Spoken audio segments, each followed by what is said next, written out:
Few novels dare to ask a question as large as the one at the center of War and Peace. Is history driven by great individuals or by forces so vast that no single person truly controls them? From its opening scenes of aristocratic salons to the chaos of the battlefield, the novel quietly dismantles one of humanity's most comforting myths, that someone somewhere is in charge. Written by Leo Tolstoy and published in 1869, War and Peace emerged from a Russia grappling with social reform, moral uncertainty, and the lingering shadow of the Napoleonic Wars. Tolstoy was not merely writing historical fiction.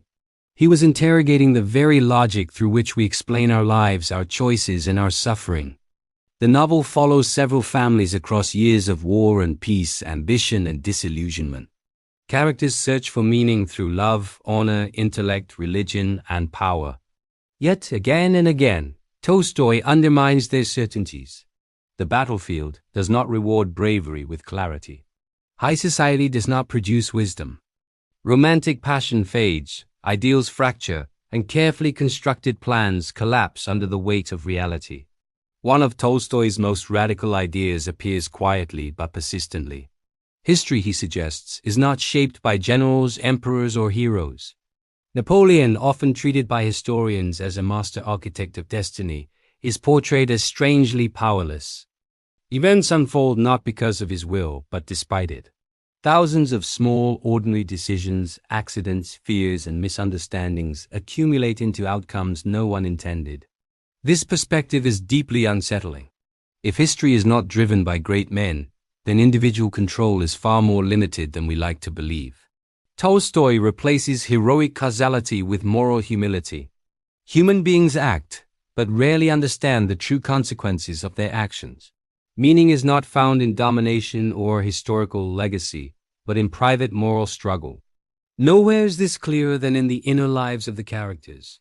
Pierre searches desperately for purpose, drifting between ideology and despair. Prince Andrei seeks glory, only to discover its emptiness when faced with death. Natasha experiences love, betrayal, and guilt not as lessons but as lived confusion. Tolstoy refuses to simplify their transformations. Growth is slow, contradictory, and often painful. War, in Tolstoy's vision, is not a stage for heroism, but a machine that erodes illusion. Soldiers do not experience battles as historians describe them. They feel noise, fear, exhaustion, and randomness. Orders are misunderstood. Courage and cowardice blur together. By stripping war of narrative grandeur, Tolstoy forces the reader to confront its moral cost without abstraction. Peace, however, is no easier. Domestic life brings its own conflicts, compromises, and quiet tragedies. Marriage does not resolve uncertainty. Faith does not eliminate doubt. What War and Peace ultimately suggests is that meaning cannot be imposed through ideology or ambition. It must emerge from acceptance of limitation, compassion for others, and attention to everyday moral choices. Tolstoy does not offer a formula for happiness.